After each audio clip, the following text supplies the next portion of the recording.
Oh, hello, world. Welcome to Comic Book News. I'm your old pal, Dan Shaheen. Hey, tonight we're going to talk to, it's not business tonight, it's art. We're going to talk to a cartoonist. We're going to talk to a really cool cartoonist. We're going to talk to Tom Scioli. Tom is an indie guy at heart, but he was working for the biggest of the mainstream companies. He's done licensed work for hire. He does individual, personal creator-owned stuff. Mostly fiction, but tonight we're going to talk about his nonfiction debut, I think, Jack Kirby, The Epic Life of the King of Comics. It's going to be great. As usual, we're not going to be watching your comments while we're chatting. I might glance over there once in a while, but I really want to focus on what Tom's saying. I want to talk to him about comics. I'm going to talk to him about Pittsburgh. Another Pittsburgh guy. You know, I'm from Pittsburgh, and I'm a bit of a Pittsburgh poser, so maybe I'll try to shoehorn in a couple Pittsburgh references. We'll see. So anyway, without further ado, I want to bring in Tom. What business do we got to talk about? Oh, wait a minute. If you haven't already, please consider hitting the subscribe button down there. You might also click that join button. Well, what does that do? What do you mean join? You want me to join something? What is this, Amway? Well, sort of. Check it out. Click the join, and you can see all the different ways you can sign up to put money directly from your bank account into my bank account, and it'll describe all the great things that I'll do for you. So check it out, and you can see your name in the opening titles, the end titles. You can even be an executive producer and produce a segment of this show if you're ready to cough up $100. So think about it. Anyway, let's bring in Tom Scioli and talk about comics, talk about Jack Kirby. We're going to talk about all kinds of stuff. Welcome, Tom. Hey. Great to see you. How you doing? I'm doing good. How about yourself? Not too shabby. Thank you for being here. I know it's late where you're at. Yeah, it's late, but this is like a comfortable hour for me. I'm, I would be up a couple more hours anyway. Okay, great. Glad to hear it. So we're going to talk about a lot of stuff, man. Tom, you got a really interesting career. You bill yourself on your website as a creator and an educator as well. Sure. Tell me, what does that mean? I mean, the educator part. For a while, I was doing like classes at the forget the name of the organization, but it was like a local Pittsburgh organization. I was doing comics classes. Haven't done them in a while, but I still like just with just my blogging and social media and stuff kind of like I want to make the process of making comics and the way I make comics as transparent as possible. Yeah. Like I'm not holding any like secret information. I try to like just like get it out there. So right. It's a combination of those two things. You're not worried about someone stealing your secret cross-hatching technique or your... Yeah, no, I mean I'd love it. It would be awesome. I'd love more comics like that out there. Okay, so man, I mean, what do we know about Tom? Tom likes Jack Kirby for sure, right? I mean, it's obviously, we don't even have to say it's an artistic influence. It's really a guiding force in the way that you put together your comics, right? So tell me where does that come from? Like, what was the first Kirby comic that little Tommy Scioli read that like just did whatever it did to you? Yeah, I mean, it was the Treasury edition of Thor with the Mangog story. It's like Ragnarok, and like I'm learning all these words for the first time reading this.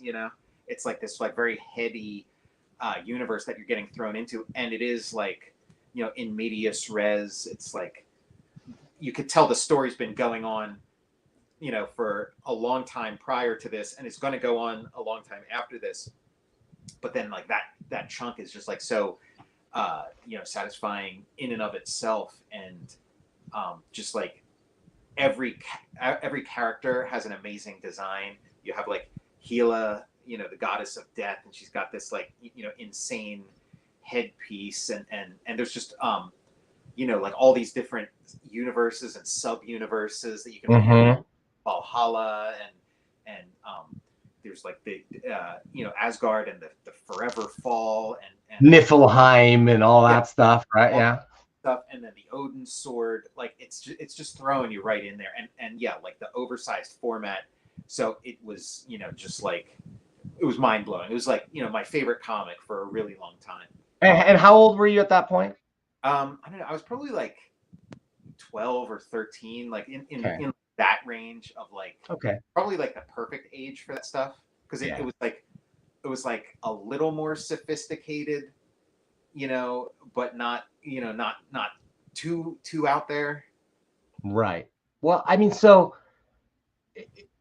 how long was it? Like, did you immediately go, "Oh, I love this. This looks great. This guy Jack Kirby's my," like, how long was it before you put that name to that style and knew, like, I like this and I like Jack Kirby?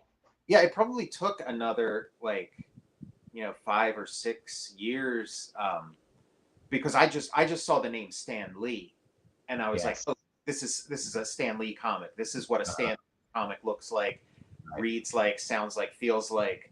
I knew Stan Lee, like he was the narrator on the Incredible Hulk cartoon and the Spider-Man and His Amazing Friends. So I saw Stan Lee's name, and it's like, okay, this is what this is. Like I didn't like read anywhere past that. I didn't understand, how these things worked.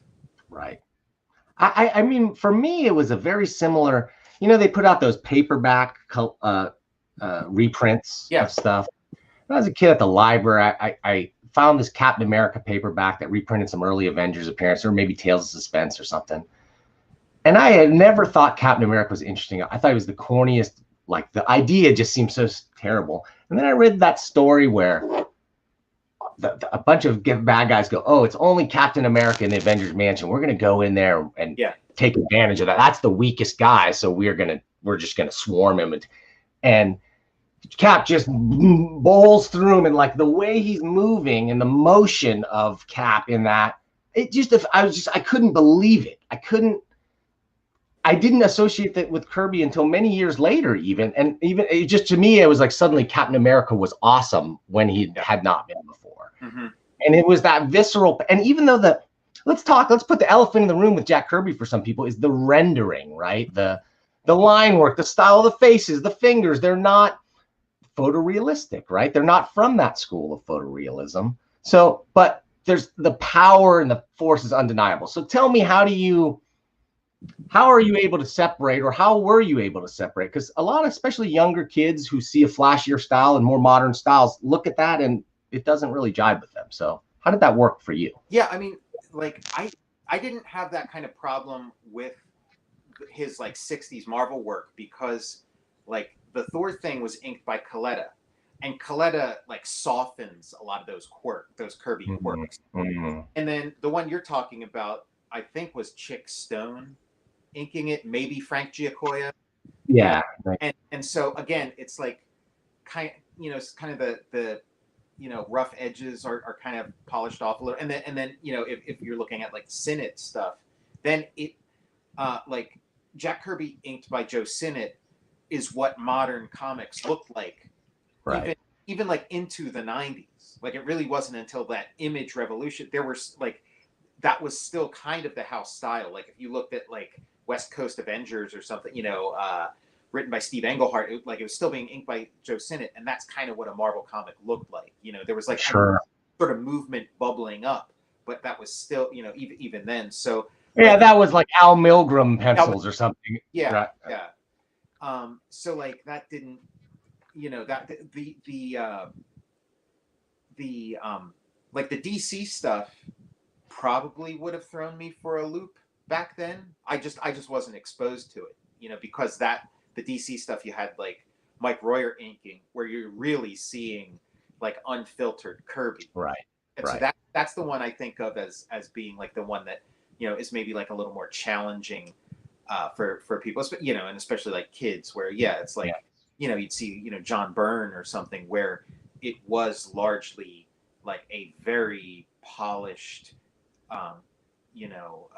very like elegant surface over Jack Kirby under structure. Yeah, I've always found it's just fascinating. And then when you hear somebody like Byrne talk about Kirby, it is with only the most reverential, like he obviously was able to take the power and take those things from Kirby, take things from other schools and put them together. It is, make his own style, right? Mhm. And so we touched on Kirby. We're going to come back to Kirby, right? Because that's the most recent thing. So let's go back in time. Let's go back to the first time I saw the name Tom Scioli. And I saw this book on the stands, and we were putting it together, trying to think when it was. And it must have been for me in San Francisco when I was shopping at Al's Comics in the Mission. Okay. And I would see it there, and I would look at it like an artifact from, like, this is obviously, this guy likes Jack Kirby, like for sure. But like it read like outsider art almost to me. I don't have my copies anymore. My collection was stolen years ago. So tell me what Opus, where that came from, and what I don't even. It's like a fever dream to me even thinking about it. Yeah, I mean, I was kind of like immersed in like, Joseph Campbell stuff and Carl Jung and just like mythology, just world mythology.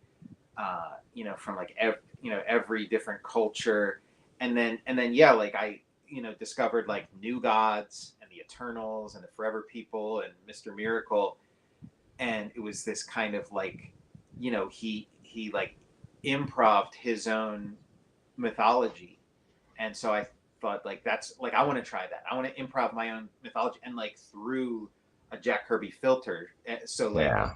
Just create something, completely new out of like all these, bits and pieces and, just kind of, let it flow and let it be what it was going to be. But it was like my sort of like discovery and like infatuation with the work of Kirby was relatively recent. Cause I mean, like I said, I just knew Stan Lee. I didn't connect, that like Jack Kirby was such a driving force for this stuff. Until a number of years later, and then once I did, then I started checking out all the Jack Kirby stuff, because like when you read a comic like that Thor comic and you're like, wow, I really like this, I really like Marvel comics, let me read more, and then you just don't even know where to get like that. It's such a big Right. where do you go next? But when you can narrow it down to like, oh, I really like Jack Kirby comics, then that gives you like a little more of like a roadmap. The thing I didn't realize, and I probably should have, I've read enough stuff about Kirby, I never realized his plan was to have Ragnarok and that turn into the New Gods. Like, how awesome would that? Like, Yeah, I want to see that story for sure. yeah, he did. Like you can see how he like he just wants to keep creating new things, and he kind of gets bored with like a status quo, and so like yeah, he really wanted to do what's become like almost like commonplace in comics now, of like the big event where everybody dies and then you start a new thing, except like it wasn't going to be starting a new thing that's really just the old thing again, Right. and then you bring back the old thing. Like he was gonna like pass the torch to a new generation and start from scratch, and from what we can tell, it seems like Galactus was going to be part of it. Possibly Galactus, like Ragnarok was going to incorporate Galactus was going to like eat Asgard or something. Like it was going to be epic, and have like a bunch of the Avengers die and the Fantastic Four. See what happens with them, and then you have this whole new line of comics, and that's just like. That's just not going to happen. Like in 1970 or 1969 or whatever. That's just not going to happen when you have all these hit comics. Yeah. Like I would have loved to have seen it. It's really bold and audacious. And if I mean, from my point of view, there were like a number of stagnant years in sort of like the late 60s and early 70s. Where like this sort of thing would have been awesome, like it would have been very well. Oh yeah. Oh my gosh. And then you get further into the 70s, and then you get kind of like that next generation, like the Steve Gerbers and the Steve Engleharts coming in, and they do their thing. But there was kind of this like dry, period. Yeah. Yeah. Even. But I mean, Kirby set the stage for all that ultra cosmic stuff that came. I mean, he was as cosmic as could be, but then Starlin comes along and just like obviously channeled all of that stuff. Yeah. I mean, there's an argument that first 100 issues of Fantastic Four is just, there's so many ideas and concepts that came straight out of Kirby's brain. Obviously, I mean, Stan Lee's involved for sure. We'll talk about that later when we talk about the book, because I love your take on the relationship between them. I love the transformation of Stan Lee from Stan Lee to Stan Lee. I love it. So we'll get there. But when you look at your Myth of 8 opus, if you look at it now, where do you see, like, how do you see you've evolved, grown since then? Do you look at it and go, yeah, that's still strong. I feel like that was great work, or that was me cutting my teeth? Yeah, I mean, I am really proud of it. And it, like, and when I look at like a lot of artists, I look at like Ditko or something, like there's their early stuff where they're learning the craft and they do things that they're just not capable of doing once they get deeper into like the learning process. Like there are things that happen in a Ditko, in an early Ditko comic that you don't see in like in like a, you know, Spider-Man or what, you know, and what's an example of that?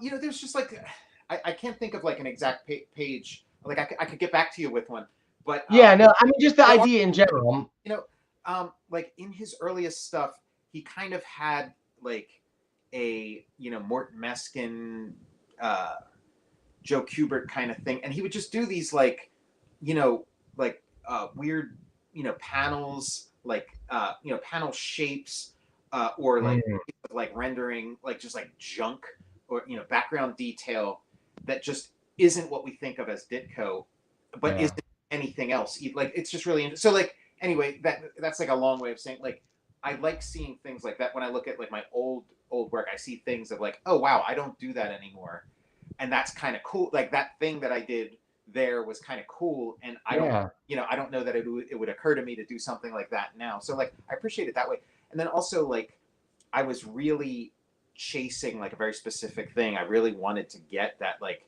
Kirby 70s aesthetic, and like with the inking and everything, like I was really like really going for it, and I like, you know, I like what I was able to accomplish there, and like the stories are really unapologetic too. Like they were like purely what I was interested in at that time, and there was like zero concession to, you know, what was, you know, maybe popular or what our understandings are of what was popular, like, or commercial, yeah, commercial, exactly.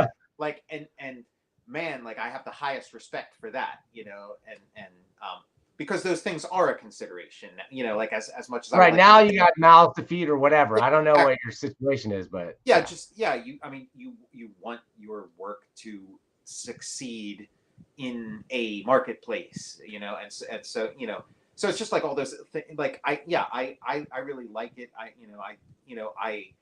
had to evolve into something else, and I really like what my work evolved into, and I think my work is just like, you know, much more effective now, and I feel like it's like, you know, better or whatever. But this is like different. This is like a different thing that has its own merits. Yeah. And I really like looking at early works of cartoons. There's a lot of cartoonists like that I love their modern work. There's no doubt you see a tremendous progression in their skill level. But you go back to that early stuff and you just go, there's a charm to it. A naivety. Yeah. I mean, to me, Matt Wagner, you know, I'm in my best Kevin matchstick. I cut my hair this way, by the way. It's not. It's for the outfit. But, you know, I look at that early work and I love Matt Wagner. I love everything he's done since. He's only gotten better as an artist. But I look at that early stuff and there's just something about it that's so charming and pulls me back to the earliest Mage, for instance, again and again, where I like the later ones, but the early ones, just something that pulls me back. Same with Joe Matt. I love what he does now, but I look at those early one-page strips and I just I eat that stuff up. Okay, Tom, let's go next. So you said, all right, I Kirby'd it up. Yeah. You got your name out there. They're like, okay, who's this Kirby guy? So we're going to do a book called Godland. right? And so how does that happen? How do you hook up with Joe Casey, and how's that? Well, that was like I'd been talking to Eric Larson, and he was actually trying to help me like get Myth of Eight Opus at Image, like turn it into an Image book, and like what I would have to do with it to make it an Image book. So we kind of talked about that, and I done some things with it, and it ended up not coming to pass or whatever. And then a year or two later, he found himself as the publisher at Image, or CEO or whatever, like that rotating chair that has since become like Eric Stevenson's chair for I think maybe like 10, 15 years at this, right. tenure. But like Eric Larson had that chair, and so then he said, he had like some ideas of like run Image in a different way that Image hadn't been run before, and he said he was trying to sort of like pair artists and writers, or just like pair, try to like make connection, like. And so he had been talking, he'd been talking to me with like the 8 Opus stuff, and he'd been talking to Joe Casey, and he said, you guys are kind of thinking in similar directions. I think it would be really cool if you guys got together and like came up with a book together. And so that's what got it going, and me and Joe talked and put this together, and then we were rolling. And then there's an obvious connection with the type of story he wanted to tell, and the type of stories, like the style that you're known for. How did that work? Did you go Marvel method? Was it full script? What was how did that really work? Yeah, we called it Marvel method. It was like our like understanding of Marvel method. Like it was super collaborative. Like especially in the beginning, like I was just like emptying my books. I was like, hey, how about this character? How about this character? How about that? How about that? And Joe was like throwing out his stuff. Like we were just kind of it was like a meeting of the minds, and super collaborative and figuring out what this thing, and then it kind of started to take shape, and then like the regular working process was that kind of like the Marvel method as described in How to Draw Comics the Marvel Way or whatever, where it would be like somewhat loose script, and then I can kind of like riff whatever, and then Joe comes in at the end with like dialogue and stuff, but still pretty organic. I'd make my dialogue suggestions, he'd make his art, maybe do like a little doodle or whatever, like, oh, I was thinking this maybe, like, so it was like it was like. But as far as layouts, breakdowns, that's all you. Yeah. I'd say that's pretty close to 100% me. Okay, great. So after, Godland was published for years, right? That the longest, like the longest running, like the most number of issues of anything I've done. Like I think it ran like 8 years or something. Yeah, I remember, and I believe that was prime time when I owned my comic book store, and I sold plenty of it. Honestly, more than I expected to. Yeah. And constantly was surprised. It wasn't humongous. It wasn't X-Men numbers or something like that, but for an indie book, and especially one that didn't look like all the other indie books, let's put it that way, out there. Yeah, it sold extremely well. It's a lot better than those books in my store. I I have a lot of nostalgia for that period, and it is like like the early 2000s or whatever, and like a ton of nostalgia for, and that was like a really interesting period for comics, because it was like we were coming out of like the late 90s, early 2000s of like, what is comics anymore? Like you had like the Marvel bankruptcy and all this, and it's like comics was like rebuilding into, and so it was like I sort of came to Image Comics like around the same time as like Robert Kirkman and stuff like that. So it was like like seeing that thing turn into the freight train, and that it became. And did he ever go anywhere? You guys started the same. Yeah, I haven't heard from him lately. Yeah. What's he doing? He won't return my emails, so I don't know. Yeah, but it was just like this really cool, like just seeing like where where comics is at now and where it was at then, and like where I was at then and where I am. Yeah. Kirkman is one of those guys that amazes me, because it's like he did it all after people said comics were dying and dead and it's gone and whatever. Who can get rich with comics? Who can make a big hit with comics anymore that's not a Marvel or DC clone superhero? And he just said, dude, I can. And he did it. I love it. there's a lot of opportunity in those kind of eras, and I feel like, you know, even like now, this might be an era where there's a ton of opportunity, because if something is like seems dead or is almost dead or maybe is dead or has collapsed or what, you know, like once it's like, it is like getting in on the ground floor, like you are sort of coming in with like you know, and that's how it was when I started making comics. There really wasn't a comics industry. Like it was in you know, and everybody I talked to who was in comics was like, oh yeah, it's over, it's done. Like yeah, exactly. Like they're saying right now, right? Just like they've like they said in the night, just like when I bought my comic book store, they said that. Like in 2000, right when the Spider-Man movie came out, I'm like, I just have a feeling that comic book movies are going to do pretty good. Like the special effects are there now, the creative acceptance is there, the right directors are coming and getting, you know, the material. And I just said, I think, you know, I'll bet you superhero movies. And I even made a prediction. I said, I hope they don't take over the movie industry the way they took over the comic industry, like that genre. And they did. Yeah, they really did. Yeah, so, like you could almost think of like the superhero genre as like a virus, and like affects like whatever the host is, and the host was comics for all these years, and then it like it jumped to like to television, and so it's just taken over everything. And really the only thing that like slowed it down was you know, this like current moment, you know, this like just like, you know, this everything being on hold is what stopped. And maybe, you know, something else will be able to like sort of grow, you know, after. Yeah, well, I mean, that's the excuse me, the elephant. Excuse me. Oh, wait, I'm sorry. Wait a minute. I'm sorry. Wait, let me. Okay, yeah. So the elephant in the room, right, is right now business is disrupted. We got a business apocalypse happening, right? Yeah. Like, but like Alan Moore taught us, like apocalypse doesn't necessarily mean it's over, right? It means a new beginning. So like, how do you see it? I mean, you are published, you're working for publishers, right? You're doing licensed stuff as well as your own stuff. But do you see crowdfunding significantly in your future? Is that a something that you plan to explore? I mean, it's always been an option, and I've had like moments where I came really close to you know, doing it, and sort of, you know, something else happened and I ended up like not doing it, but it's there. And like maybe that's the future. Maybe that becomes something that like every cartoonist has to do.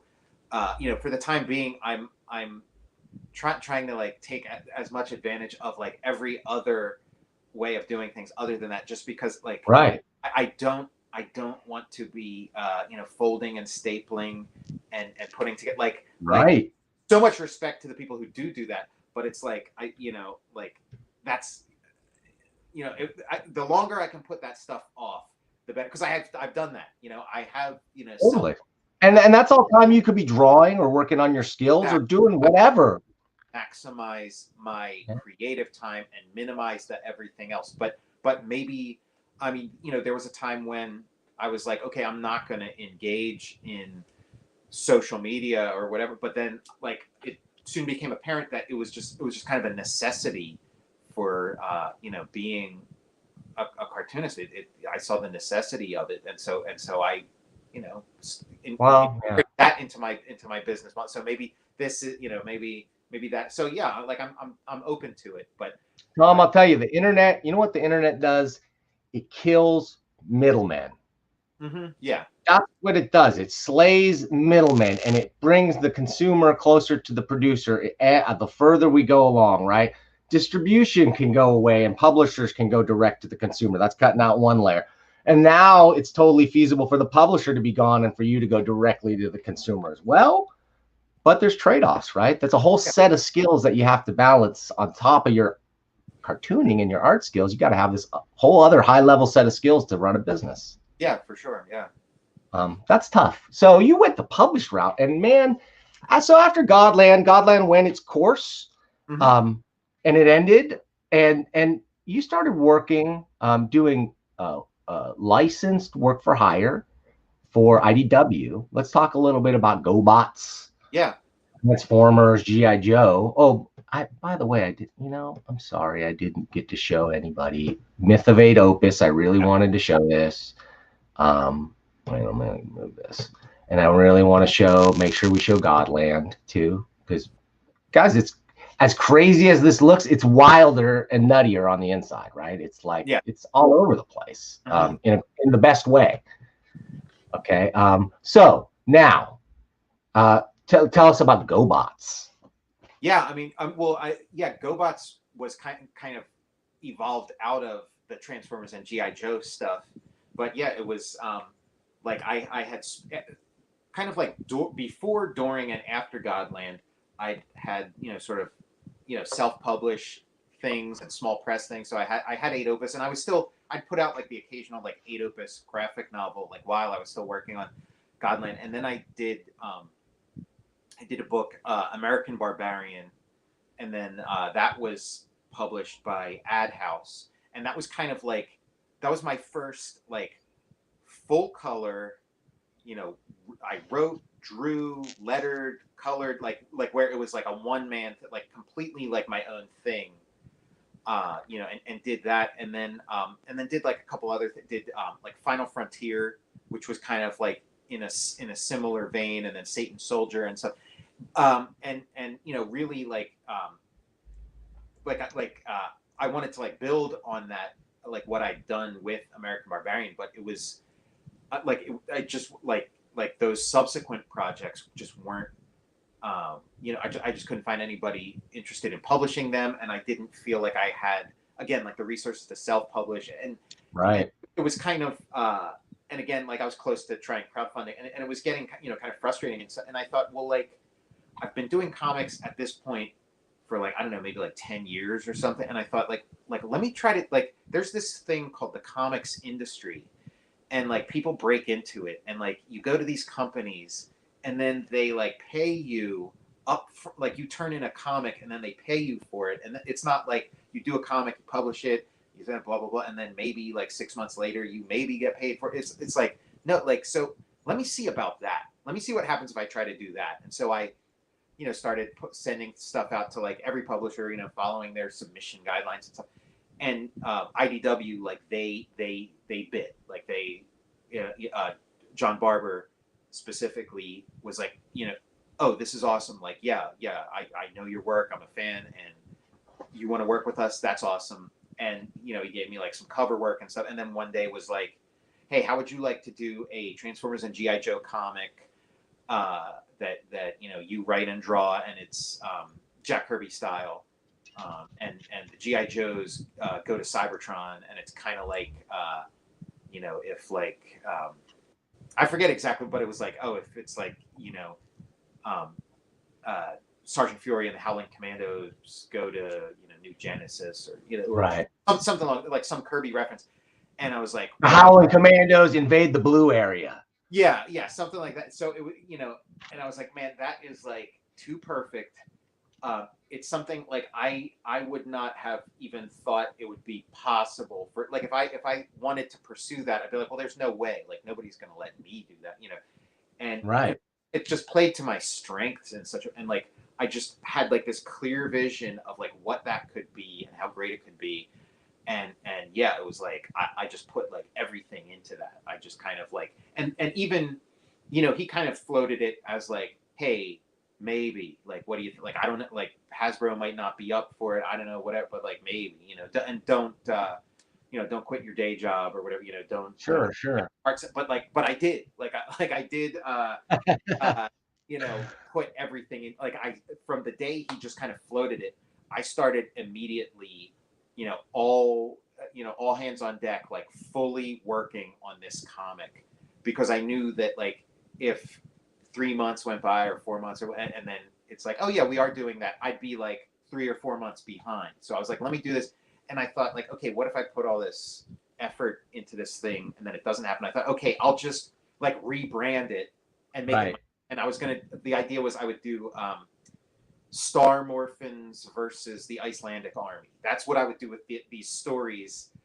If the GI Joe, and it didn't fall through, it did happen, and I got to do it, and it was like an amazing experience. Like I loved it. And it was a really nice feeling of like finishing a comic and then getting paid. Like, you know, it was like, oh, this is like a machine that works. Plus royalties on the back end. Is that how ID? No, that, you know, those that, like the Transformers and the G.I. Joe and the GoBots, no royalties. So it was kind of like I had to make that decision of like, you know, this like definite payment, like cash in hand. How do I feel about like what amount of money would make me feel better when they make a like movie out of my comic and my name's not even on it? Like what, you know, like I was doing those kind of thoughts, and it's like, yes, this is fine. I am okay with that. But how fitting would that be? Because that's the exact Jack Kirby experience. Yeah, right. How great would it be for you to walk into like Toys R Us and there's a whole rack of, and they've got a Tom Scioli illustration they took out of there and they put it on the cover of the thing, and just no mention, no concept that. Yeah, I mean, I got to see that play out. Like, and I was totally conscious. Like, we have Jack Kirby as example, so I knew, but I had done the you know, creator-owned route and stuff, and it wasn't like blowing my mind. So I'm like, well, let me try the Jack Kirby model, and yeah, people were saying to me like, what are you doing this like, and it's like, well, I need to do this. Like, I need, like, first of all, I don't really care about you know, like okay, like I don't like it, like I care about the fit, like this, like I want to make stuff that's really cool. And I well, were these properties, I'm sorry to interrupt. No. Were these properties important to you, like as a kid? Were these things like you were way into G.I. Joe, Transformers, or GoBots, or was it just like it could have been anything? It could have been Thundercats and whatever. Right, exactly. Like, you know, I'm into them as much, you know, like, you know, and I got more into them like as I worked on them. But no, I'm really into making cool comics. Like, I want to make cool like I want to blow people's minds with comic books.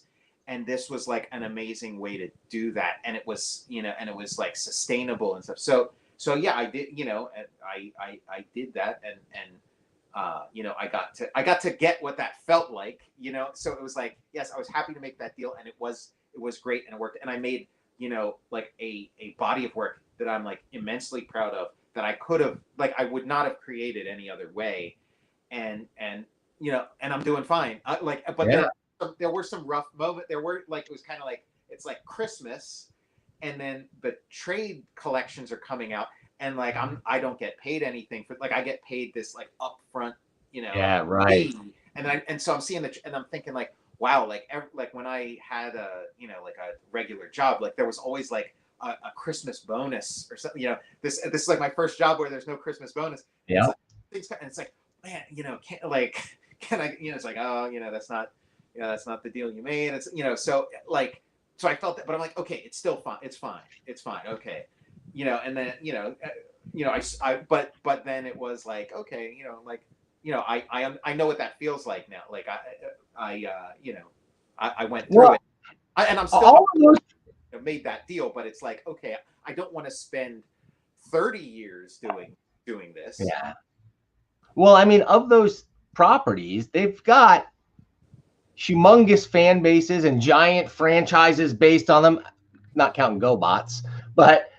You know, was there and the name recognition? It doesn't. Yes, but the word GoBots, I would I would say is a more internationally recognized name than even Transformers. Like, as strange as that, GoBots, it, like, people know. That makes sense in a weird way. Oh, the word GoBot, it's just like caught, like, you know, it kind of snuck into the collective unconsciousness just a little bit before Transformers, and kind of like stayed there. And it's just like and when I talk to people about GoBots, it's like, oh yeah, GoBots. Like people would light up, you know, in a way that they didn't when I'd say like, oh, I'm doing Transformers. Oh, that's interesting. It's GoBots.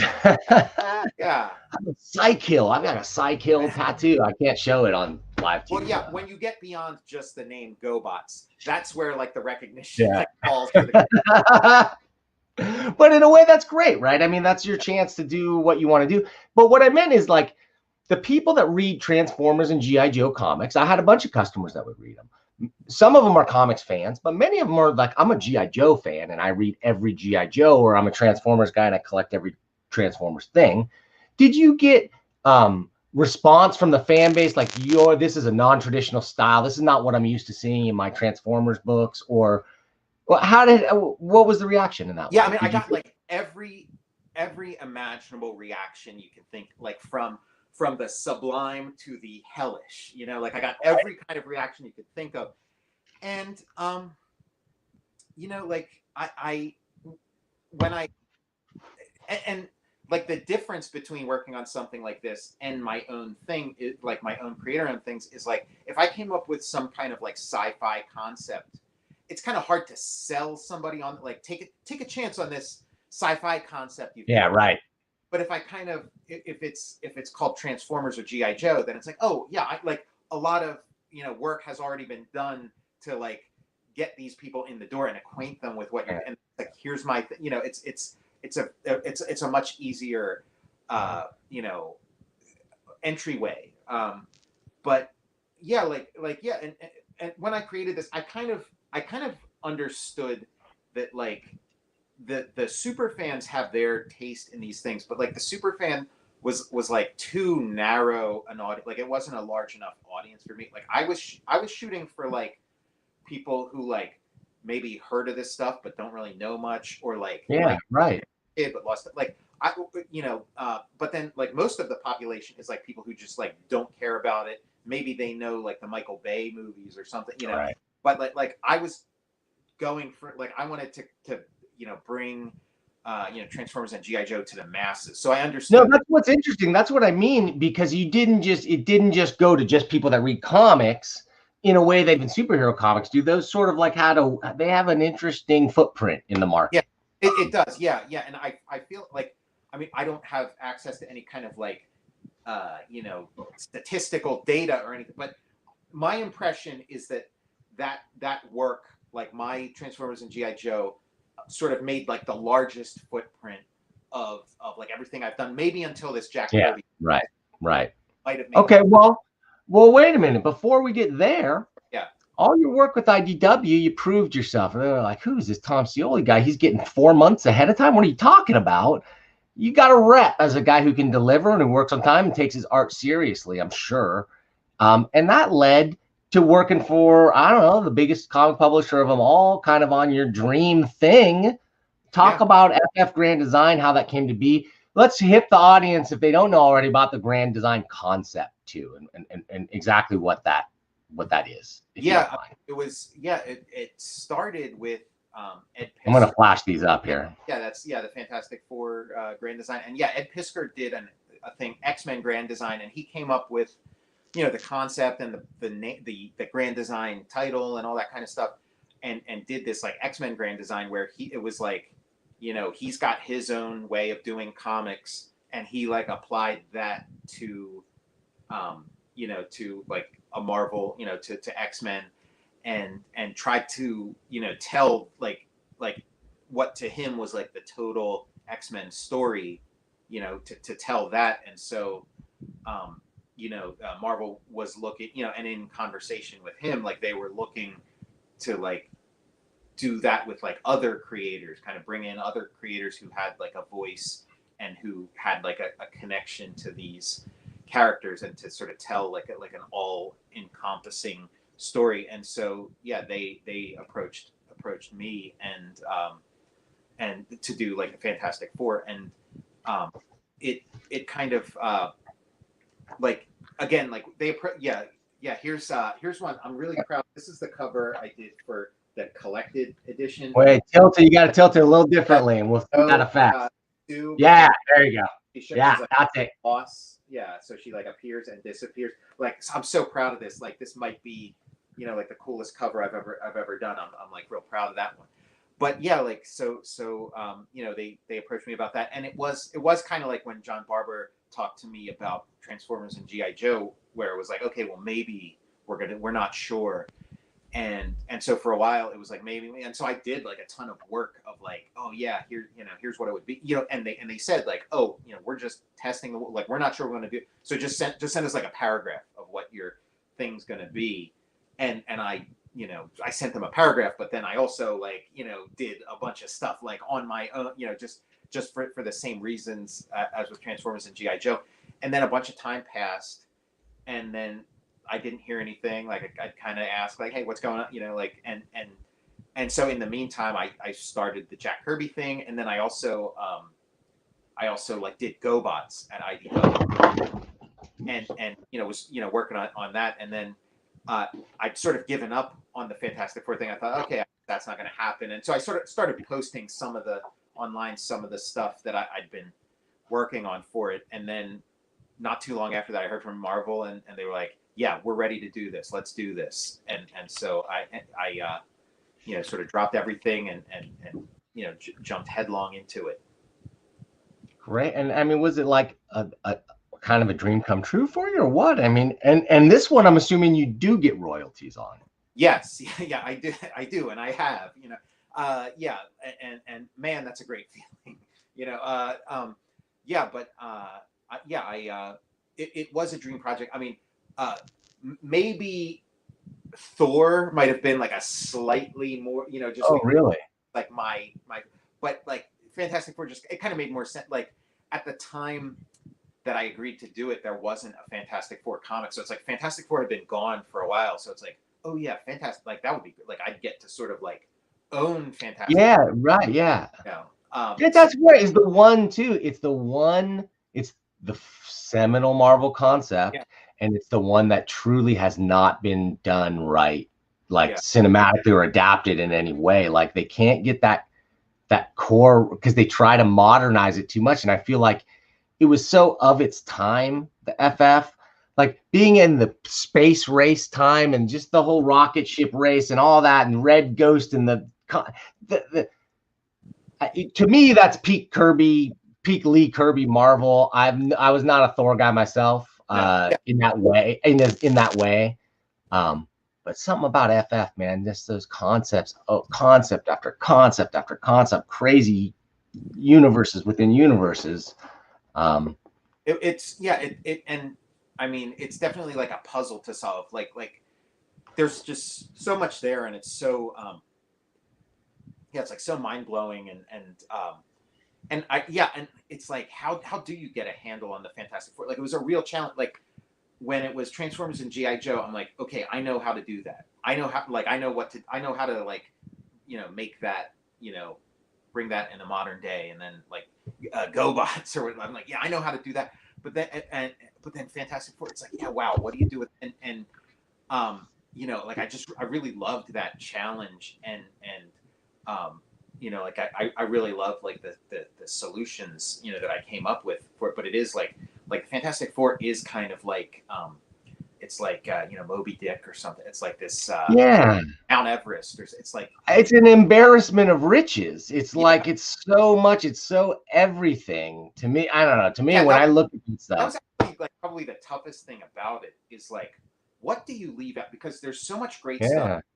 And who knows if I'm ever going to get a chance to touch this stuff ever again. So it's like, I gotta bring this. I gotta bring, I had to like put my hands on everything. Like I had to like just like, get to like try on every costume and like, it's amazing. It's like such a body of work.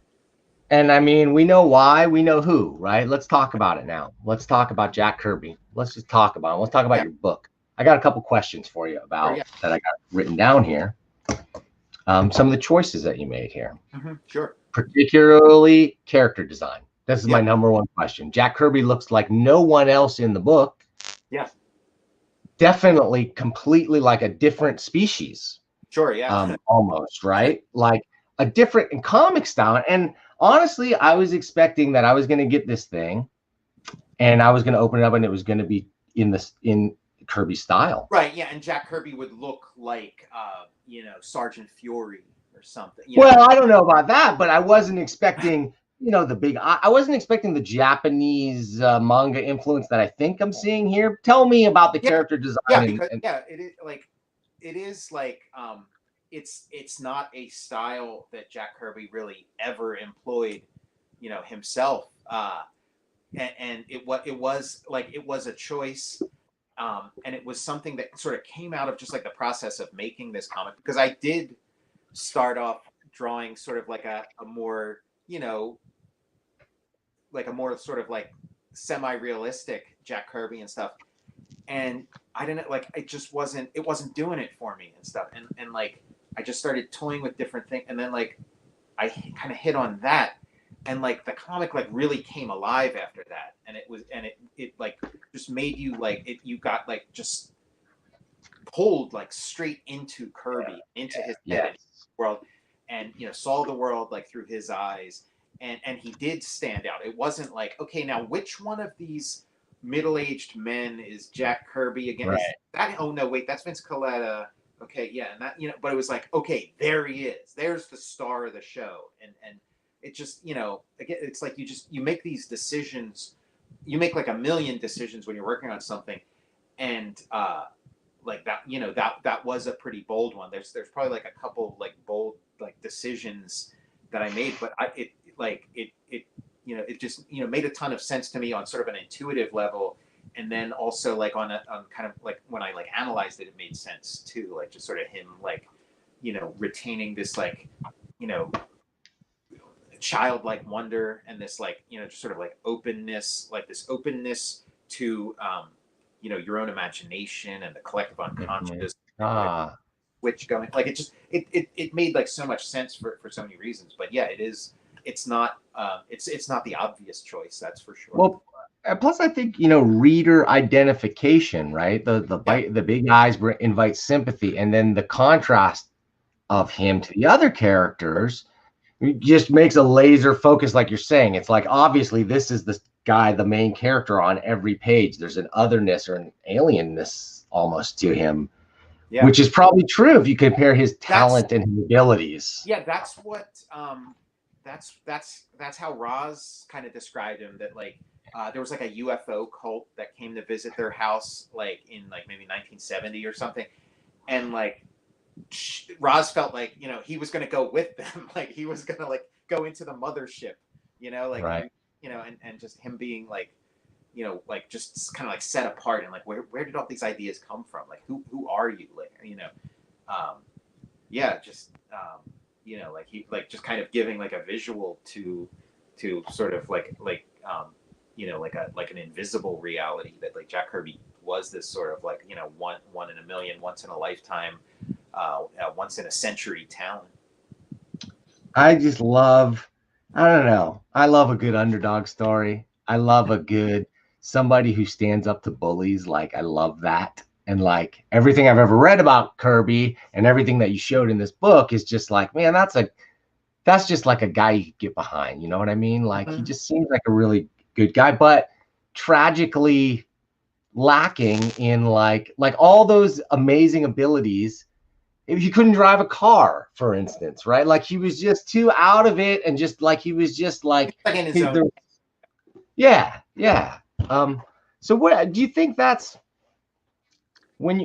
because it's hard to overstate, right, his impact on the art form, and do you think that comes from like, I don't know, is it a genetic, is he a mutant, is it is that something anybody can get to by working hard enough and drawing as many pages as he drew and doing what he did? Yeah, I mean that's my understanding of things. Like I know what I was like as an artist, when I was like, oh, I'd like to be an artist. Like, I know what that stuff looked like. I know what I became. So like I do feel like it's within anybody's grasp, and it is just and I feel like the science like more and more is sort of supporting that it is just a matter of like putting in the hours. So somebody like Jack Kirby, who like, I mean, lived in an age where there wasn't like video games, like where there was like a lack of like ways to entertain yourself, right? So there's that, but then also sort of grew up with like a lot of like trauma, like a lot of like violence in his neighborhood, and then going through like World War II. So like that kind of stuff kind of you know, wound, you know, like wound him up, like set the engine going, and just like gave him a lot of like incentive to just like sit by himself in a basement at a drawing board and get all this stuff out. Like, so, right. but it did end up being like just the result of like just a tremendous number of hours. And he didn't, like, I had this idea in my head when I first, you know, started learning about Kirby, of like what his process was like. And I pictured, because he produced so much, you know, work, I assumed that his hand moved really fast, that he would draw. And when I started drawing comic, that's what I tried to do, because I imagined, okay, this is what Kirby did, so I would just try to draw really fast. But then, you know, I you know, later on saw like, you know, videos. There's only like a couple videos of him drawing that have surfaced, but very slow and deliberate, and he's really enjoying his process and noodling, and, you know, having some fun and letting the thing go where it's going to go. And the reason why he produced so much stuff is that he would do that for you know, most of a day, every day. Like, he would, you know, and that's what it was. It was just like all those hours staying put at the drawing board that was doing it. It wasn't any kind of like, right. Like, it's literally boils down to like neuron connections that to his nerves in his arm, right? Yeah. And but also filtered through not just an imagination, because people talk about Kirby's great imagination, but honestly, he talks about it a lot. You talk about it in this book. He had a lot of influences, right? He would reach to his, like, what were my favorite sci-fi stories from the pulps? What were these things that I can bring out? And he also had the thing that made those hours happen, honestly. And the difference, I think, between, say, the modern cartoonists and people of that generation is that for him, it was like, first and foremost, it's a job and he needs to pay his mortgage, put food on the table, and take care of that. I mean, everyone has to do that to some degree. But it seems to me like more and more artists have a more idealistic vision of like their art and the purity of their art and everything else. That he was willing, he had that, but he was willing to sacrifice it because he knew he had to get that paycheck. Yeah, I mean, that's how he would talk about his work, at least. Like, he would say that, like, oh yeah, you know, there wasn't any artistic pretensions. It was like, yeah, I'm doing this to put food on the table, and I understand that pressure, and like growing up in depression, I'm sure that was a real thing.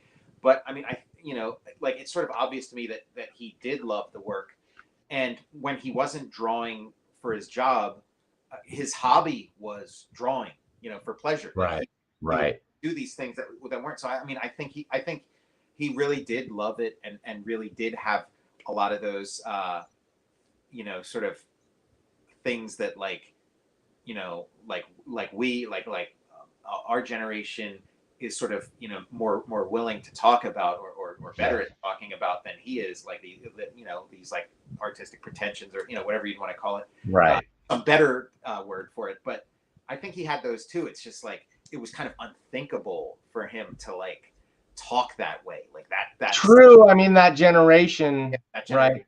Yeah, you'd get bounced out of your neighborhood, you know, talking like that.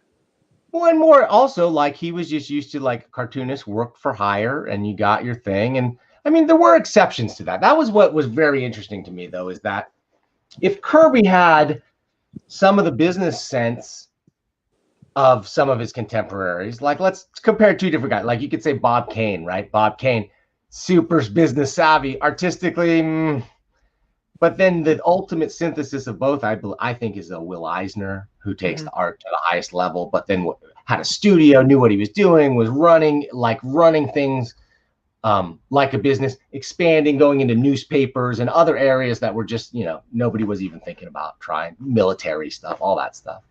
I found that I just wished that Jack either knew somebody like that or just had a little bit more of that, because I think we would have seen, he would have had more.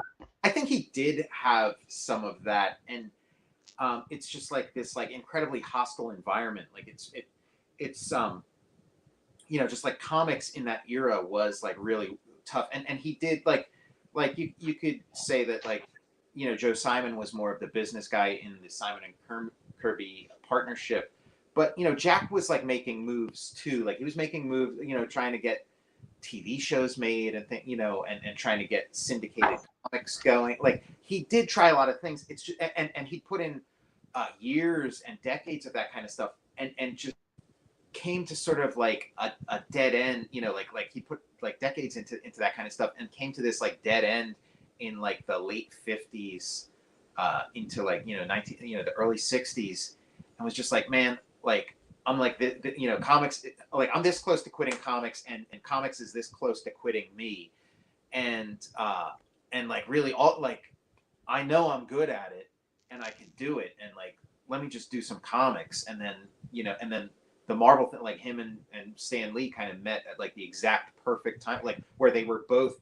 incredibly desperate and both had like logged an incredibly long number of hours and years of working in this medium, and like they had this sort of desperation but also kind of like almost like I don't even care anymore attitude, which was kind of like the perfect alchemy to like create something incredible. Nothing to lose, right? So why not try something new? I think that's really true. I want to talk. Let's start. You talking about Stan Lee? Let's talk about Stan Lee in your book. Yeah. I love, this is post transformation, I guess, into swinging, smiling Stan, but he starts off as kind of Stan Lee, right? Tell us about.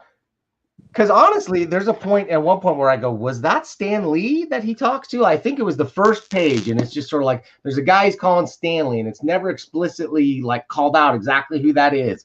Mm-hmm. But then that guy starts a transformation in this book and turns into what he does. So tell me your take on it, and let's put to rest. Let's answer the question of who was the real creator of these books. I mean, I feel like Jack Kirby was the driving force. I think Stan Lee, like I think it was a collaboration. I think Stan brought some important ingredients to it, like and not just like, because some people will say like, oh great editor or great hype man or whatever. Hype man, unparalleled hype man, right? That's his true calling. But I think he also brought like real, like genuine, creative, things to it. I just think that like Jack Kirby's, like what Jack Kirby brought, like dwarfs that, dwarfs what Stan brought. But again, like that's my personal opinion. I think I agree, but the synthesis ultimately is worth more. Like I don't think you could have done it. I don't know what other writer would have. It's impossible to say, I guess. But we've seen Kirby with other writers, and we saw him writing himself, and they never quite got that magic. That was, in my opinion. Yeah, like you'd have to do like an experiment where you could like view alternate universes and one variable or whatever and see what happens. Like, because it is kind of like, okay, I see the Challengers of the Unknown, and it's like this close to being the Fantastic Four, right.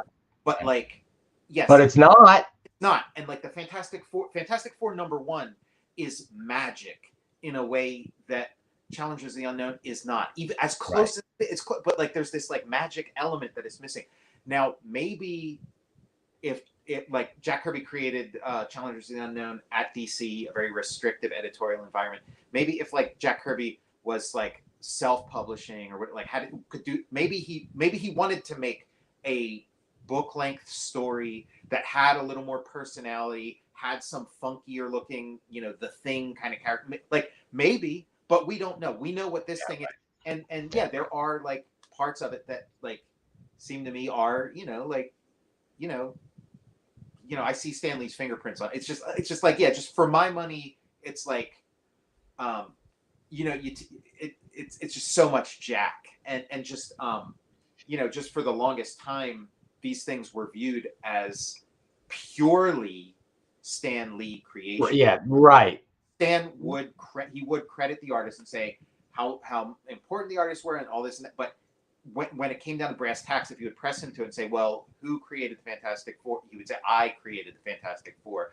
I came up with all this stuff, and then Jack was the perfect guy to draw it. But like he had just a very different philosophy of what creation is, and that was sort of the dominant narrative for for most of the history of these things, and just so it really needed a corrective. The only question is like the degree of the corrective. Right. But I would say Jack Kirby is at least 50% responsible for creating these things. Possibly, in my opinion, much more, but at least he's 50%. I think it's easy. When I started thinking about it real hard, and I said, look, we could debate, like, could another writer have come in with Jack and made that pretty good, like knowing how much Jack did as far as layouts and stories and everything else. And you could go, yeah, maybe I could see it, maybe. But you go, could we have brought in another of Jack's contemporaries and replaced him? And impossible, right? It never would have happened. So that says everything to me. Yeah. It's one of those things you could like endlessly debate. And I enjoy endlessly debating, but we'll just never know. So I just I try to put it out, like be as fair as possible to both parties, and the fact that like we'll never ultimately know, but also this it's I'm telling Jack's story. I let Stan sort of tell his piece and stuff, but this is Jack's story. So we're hearing I found it interesting that he was not really able to get the respect in comics that he absolutely deserved and should have got.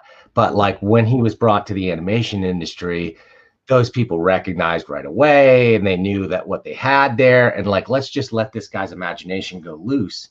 And I had no idea Turbo Teen was a Jack Kirby creation. That was my number one new fact takeaway out of this book for sure. Yeah, like I love that era because that's my era of Kirby. My first experience of Kirby was through these cartoons that he worked on, like Thundar the Barbarian was like amazing. I grew up with all that stuff, so that was my first exposure to Jack Kirby.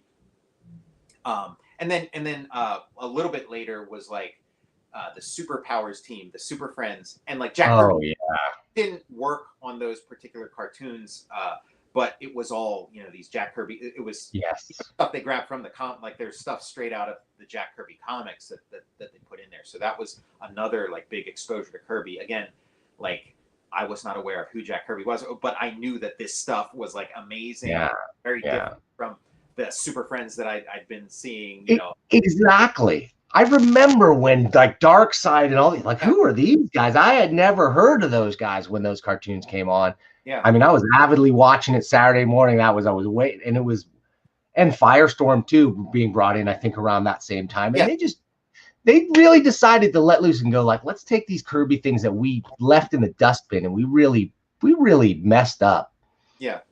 In canceling his books, they just didn't appreciate him. What do you think is the reason behind that? Yeah, that was a new regime. The old regime at DC was that the people who did cancel the new, like Carmine, and the people who did cancel the New Gods weren't, they weren't running the show anymore. It was Jeanette Kahn and Paul Levitz, and these were people who were like, hey, this stuff Jack did was like amazing. What the hell? And let's bring this back, prontissimo. And then they did figure out a way to get Jack, like royalties and like profit participation in these things. And the kind of deals that they were cutting with, creators who were creating like new things in the 80s. They gave him sort of a backwards deal for his stuff in the 70s. And the way they were able to sort of like justify it to corporate or whatever was they had Jack do designs for the Superpowers toy line. He designed like a bunch of like super cool Darkseid toys and play sets. Yeah. Some of which did come into existence, but that was how they were able to justify this giving him royalties for the New Gods and stuff like that, which like up to, at that point Marvel had done nothing like that let's talk a bit about the original art fiasco and just the idea that, I mean, back then you could buy a Kirby page for what seemed like a lot of money then, I guess, but now we're talking about a single Kirby splash page could go for $250,000 or more. It's amazing seeing like that trajectory it went on, because it is like like I sort of became aware of Kirby like original art in like the 90s, and it had appreciated it went from being like, yeah, like $30 or $50 for a page to like, a few hundred, for a page and stuff. But yeah, then it just like, you keep adding zeros. Well, Jim Rugg, I think, was telling me, I think it was him when I interviewed him here, that, there's just portfolio managers that are taking, like, it's seen as a goal, a rock solid investment for the investor class, that honestly, they're not a collector. They don't care. They'll never touch it, might not even see it. It's a portfolio manager who's buying and selling these things in auctions and dealing amongst themselves with them. Mm-hmm. Yeah. Which is a little bit sad to me, but I guess it speaks to the recognition of the high quality of the pieces. Mm-hmm. Yeah. Do you have any original art, Kirby artwork? No, I mean, I wish, I just like, I remember being, 21 or whatever, and seeing these ads where, like, Roz Kirby was still alive at this time, and she was selling, and you could get like a whole issue of the New Gods original art for like $5,000. I thought, oh man, that would be, and if I had the foresight, it's like, yeah, 5,000, that was a lot. That was like, it may as well have been like $5 million to me at that point. But it's like, yeah. And might very well be today. 5 million. Oh, sure. Yeah, sure. Or in the not too distant future, especially a complete issue. If you had the cover and everything, imagine, like, that's. Yeah. No, and cool. you look like, it would, like, because I'd go to comic conventions and I'd just like look through those like big binders that original art dealers would bring, where you'd see like, and look through the Kirby section and just like, oh my, and you'd see like, okay, the stuff from the 60s is like, that's one price tier, like an insane price tier. But then you'd get into the 70s and it's like, okay, this stuff not quite as much. But then, like, yeah, the 70s stuff and then the 80s stuff, forget about. Like, 80s stuff was like, you could get a superpowers page or something for like $90 or something. But then it's like the 70s stuff bumped up, and then now the 80s stuff hasn't bumped up. So it's like, of course. I would love to have any piece of it, but I don't know. I think I'd rather have my kid go to college. I think I'm going to make that choice. Live. And, so tell me, what was your give me your biggest takeaway from working on this book? This is your first nonfiction work. Yeah. What do you like that? I mean, you came out the same week. I got in the mail. I got this book, and I got Paying the Land, Joe Sacco's new book. Yeah. Have you read? Are you a fan? Yeah. And I know his work. Yeah. I had a big choice on my hand. I had both. They're about the same size, similar heft. Mm-hmm. Very interesting work. I had to pick which one I was going to read first. I read Sacco's first. I'm sorry. Okay. Yeah, I forgive you.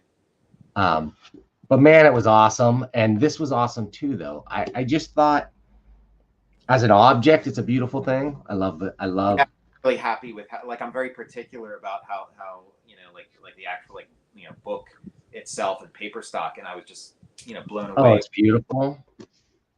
It feels good. Mm-hmm. Got a good smell. Yeah. Tastes okay. Tell me about 10-Speed Press. I don't know. Do they publish a lot of comics? I don't know that I've ever read any.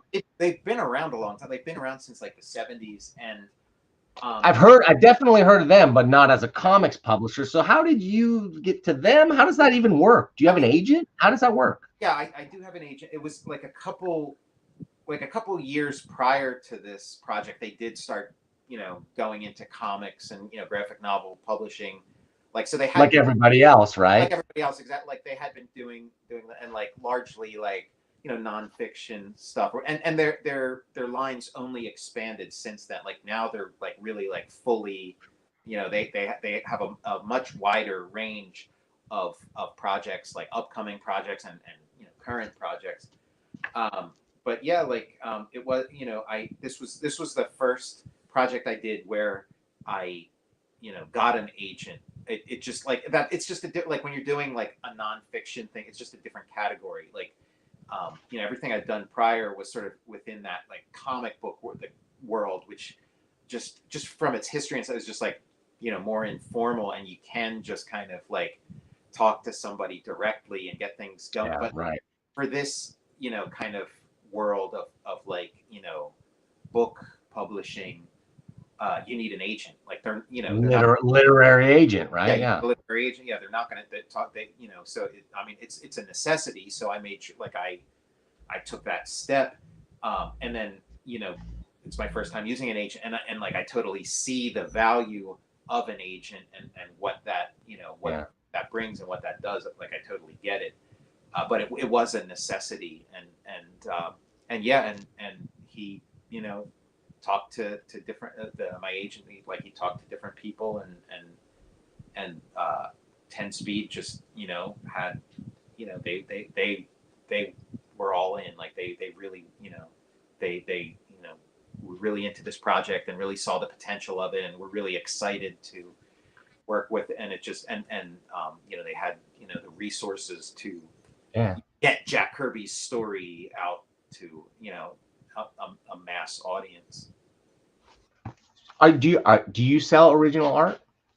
I don't. I mean, I have, in the distant past, but I kind of, again, like all that stuff we're talking about, just like looking at what happens, the pittance that these artists like have sold their work for, and then what it Exactly, Tom. I'm trying to exploit you before you blow up, dude. Yeah. I really want this page. The page with Jim Shooter. Yes, I mean, there's so many great things in it. You got Stan Lee, you got Jim Shooter, you got a close up of Jim Shooter's acne scars, and you have dinosaurs. So like that's everything to me. Mm-hmm. So you're hoarding that stuff, huh? I mean, do you pencil? So talk about your process, and then we're gonna move on from this. Tell me about how Tom Scioli did this. Pencils with graphite and then digital color. Like, tell me your process a little bit. Here's the breakdown of the process. I have an iPad. I have a program called Procreate. I have an Apple Pencil, and I draw my layouts on the iPad, and just down and dirty. Figure out the what the page is going to be, and then I send that to my computer, put it in Photoshop, blow it up, print it out, and then tape that to a piece of Bristol board, put that on a light box, and then get a pencil and just like trace it, riff, take that. Oh, really? Okay, so digital breakdowns, real pencils on top. Yeah, real pencils, and then do that complete pencil drawing, scan that pencil drawing back in, bring it into Procreate, and then do the colors on Procreate, and then send it back to Photoshop, marry it all together, do the lettering, and then that's that. So it's like digital, paper, digital. Fascinating. I love that. And it just grew, like my process grew into that. Like it kind of I've been working a bunch of different, and it just evolved into that. Like that's just how I'm currently working, and have been working for like the past like three or 4 years, and maybe I'll be working a totally different way in the near future. But I'll bet you. I mean, with software, right? It really is like you could be in who knows where you might have a helmet on, and drawing drawing in the air, or you put some eye drops in, or whatever the next technology. That's I would imagine. Yeah, it would be like a liquid thing, or something you put on your tongue, or something, or something you like a mist that you inhale. But seriously, let's talk for a second. I really want to talk to you about this because you're an artist. You're skilled. These are tools. I'm a computer guy, so I do not denigrate the use of computers in any way for anything, right? Sure, yeah. But talk about, I don't know, I was always frustrated sometimes using software because a version of the software changes, or my version's out of date, or a feature disappears, or whatever. Right. And that must be super frustrating if that's something you're using in your workflow or what have you. So I don't know. Are there trade-offs? Are there things you miss about like being purely pencil? No. I mean, I thought that staring at a screen for all those hours would be fatiguing, but it's not. So there's not that. I don't I don't miss anything. Like it's just so much better and so much like it's eliminated so much of just the drudgery and the busy work. Like it really and the waste. Yeah, right. You spill your ink on the page and you ruined a week's worth of work or whatever.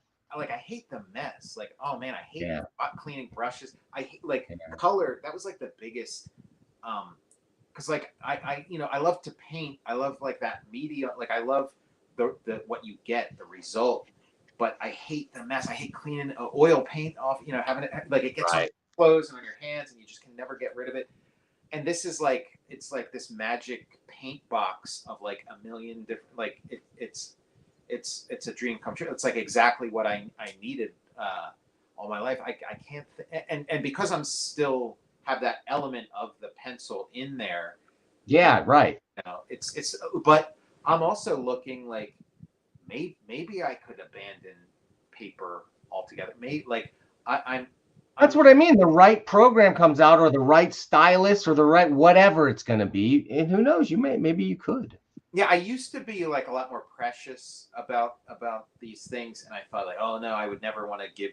But yeah, like those days are gone. Like I am kind of just you know, like more. If you can't tell the difference, why would it matter what you're using, right? If the end result, like when I look at Brian Bolland's work now, I would have never guessed that he is doing all his stuff digitally, like doing it digitally. Like he was such an early adopter. He's been doing it for so long, like, and he was doing it in a period where you didn't even realize that like digital existed. Right. Yeah. Right. But never missed it. There was never a period where it's like, oh, the digital Bolland period where it looks like a Mike Sayans crash graphic novel. You know what I mean? Like it was up to his standards every step of the way, or I don't think he would have used it. Right. So sure. Yeah. That's one of my favorite examples of a digital artist that you just can't tell the difference. Who cares? Yeah. Yeah. I mean, to me, it's about like the ideas and the execution and things like that.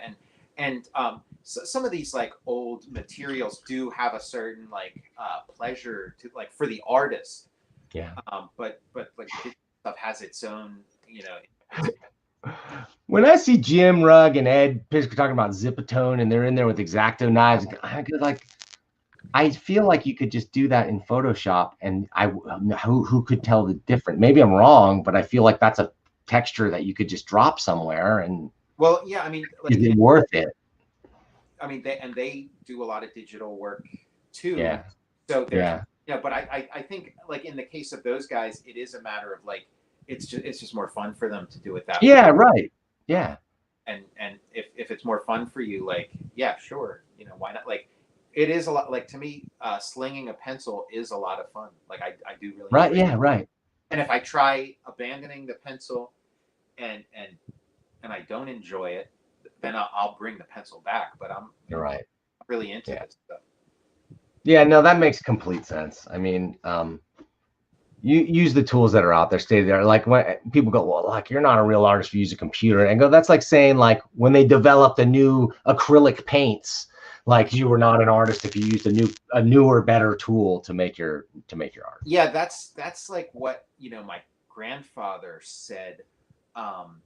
You know, at a time when making art on a computer was like extremely difficult. Like I did like using like the earliest versions of like Adobe Illustrator and stuff. And he said, well, that's not art, because I think what he pictured was you type in the word castle and then a castle appears.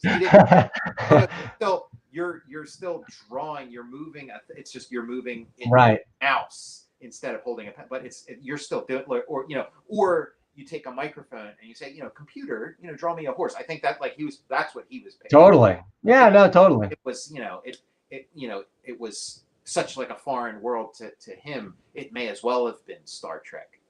Okay, that makes sense. Okay, so we're talking about technique and Jim Rugg and Ed Piskor. Let's talk about Cartoonist kayfabe. You're like the unofficial like third guy of that thing, or you've been on there a lot. Your buddies, you live in Pittsburgh. You guys hang out, I assume, and not like for obvious reasons, but yeah, which is a bummer, right? I mean, how's that affecting you? Yeah, I mean, like I like, same as everybody. I mean, yeah, it sucks. It's just, it's how things have to be. But yeah, like it'll be nice when, this whole thing's over and we're all, everything's back to normal. Yeah, I think that's something like we all have in common right now. Like it's kind of unified, people and globally too. I mean, it's it's like a global problem. What's amazing is that, like, for me, for my show and stuff, it's like now it's this renaissance of like streaming media, or a new golden age of like live TV and interviews. There's people sitting at home with nothing to do. They're like, sure, I'll talk to you. Why not? Yeah, I mean, even like for me having a book out, I mean, there were a lot of things that we lost as like opportunities to sort of, get the book out there. But there are a lot of people doing a lot of reading right now and a lot of, time on their hands. So it in some ways, it is like a good time to have a book out. Yeah, well, a lot of people watching YouTube too. So, yeah. How is working with kayfabe? How's that affected? Like, has that positively impacted your career? Yeah, I mean, it's hard to say because you don't know exactly, like, okay, this thing came from this or that. I really enjoy talking to those guys, and I really enjoy talking to those guys with an audience. Like I mean, we've sort of talked that way with each other for years. And I always felt like it was entertaining, and I felt like other people would find it entertaining too. But it was something, something that was just among. And occasionally, other people would sort of witness it or be there for it, and kind of like really, jaws would drop, like people were into it. So yeah, it's just cool talking to those guys, and it's cool talking to those guys, with having like a definite product for it. And again, like we were talking about, of like, okay, does crowdfunding just become one of the things that are necessary to becoming a cartoonist? Does working digitally or social media, or like, does that become necessary? It's like, okay, well, does having some kind of video presence, does that become necessary? And to me, it's like, I see the value of it, and I get it, and yeah, just this time that we're in right now, it's like, you can have the same production values as the Tonight Show or something, so it's like, or better. If you look at this show, compared to those first few weeks of pandemic, I feel like I was ahead of the curve from the Tonight Show. Just like huge opportunity, and I am kind of like toying with, exactly that, like putting more into like a like a video presence or whatever, because I see the value. But it's a grind and anything else, right? It really is. Like, I see how those guys work at it, and it becomes like a second job. But again, it's like, if this is what's necessary, then yeah, you make totally adjustment. Well, you're teeing me up, because next week, tentatively scheduled, Jim Rugg's going to be back. Cool. And hopefully Chris Piers of the YouTube channel Comic Tropes. I don't know if you've ever watched any of Chris's videos. I don't know if I have, but I'm aware of the show. So anyway, he's a pretty popular YouTuber, and I'm still waiting for final confirmation for him. If it doesn't happen next week, it'll be happening soon. We're gonna bring Jim in here, and maybe some other YouTubers. If there's any other YouTubers out there watching right now that like comics and are comics YouTubers, reach out to me, comic CBN at danshahin.com, and talk to me. Maybe we can bring you in, and we're looking for someone. I desperately need someone with less subscribers than me, so I don't feel like the complete loser of the group, and that's not hard. So hopefully you guys will tune in for that next week. So let's go. I think it's time now, speaking of the audience, I think it's time to move into the Q&A section, if you don't mind, Tom. Let's do it. I'm going to turn on, let me see how I do this. I can turn on comments for you. There's not too many comments right now, so we can probably, I'm just going to go through them and we'll talk about it. I can pull them up on the screen and stuff too. Let's see. Oh, let's go back to the beginning. Oh, JT Gamer says hi. Yeah. Hi, JT. Hi. Regan Clem, retailer extraordinaire, says, Dan, I never noticed the motion in your pig logo at the intro. That's nice. Thanks, Regan.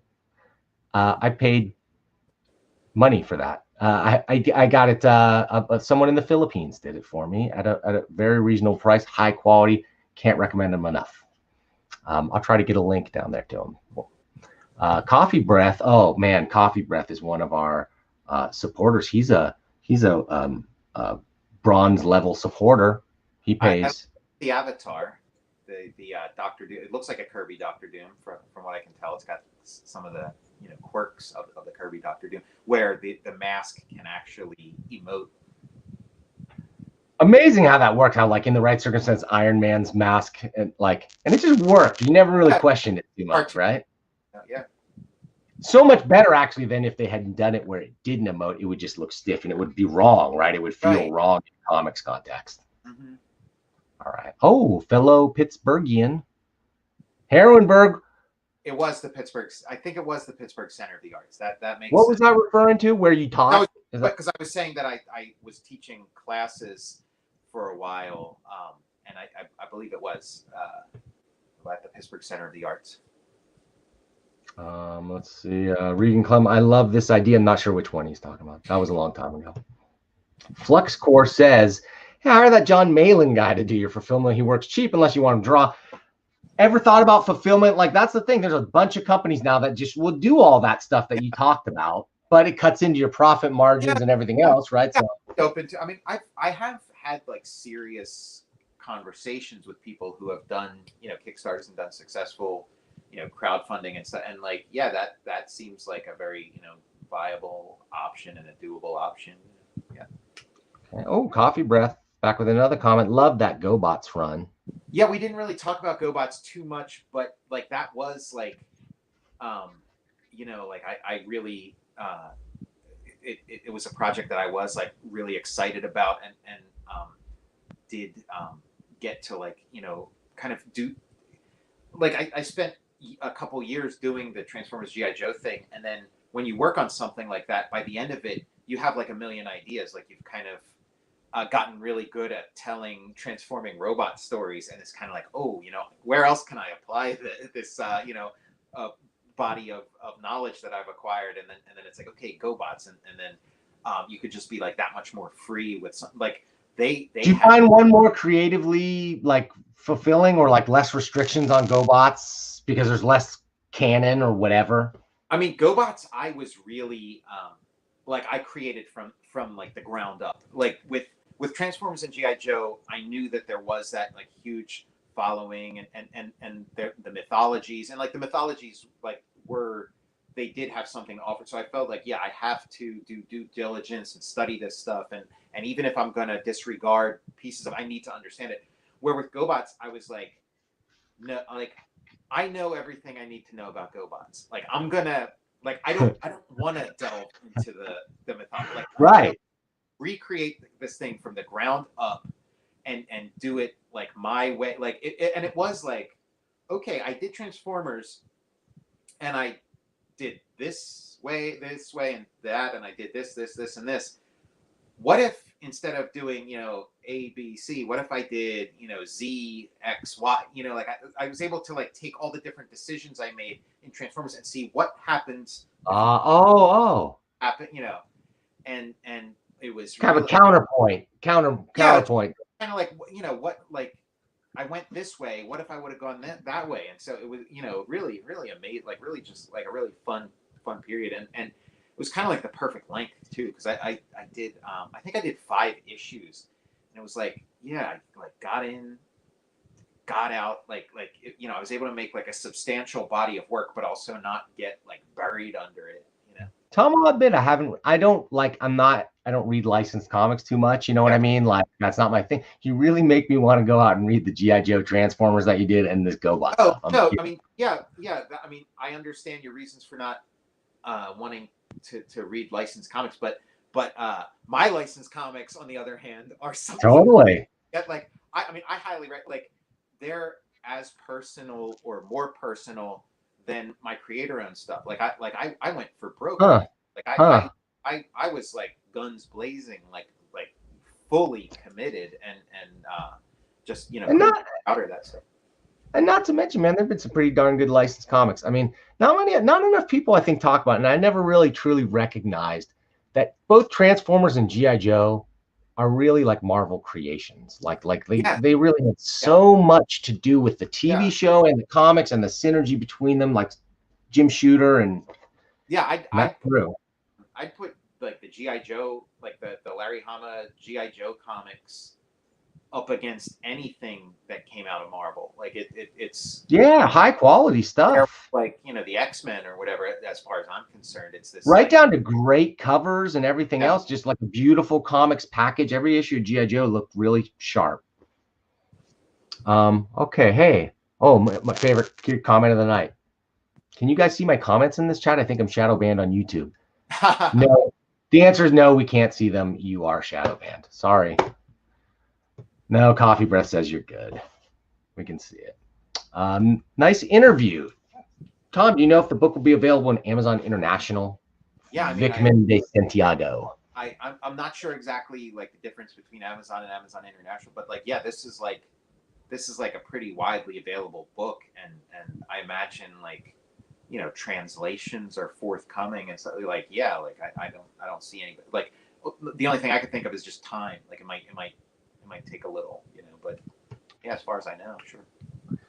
TJF says, if the art is done in a vector program, it has the added advantage of being able to be enlarged to a very large scale. That's just undeniable. Yeah, I mean, I've worked in vector, like, you know, in sort of a previous life, like I've worked in vector, you know, I'm aware of the you know, the advantages of vector.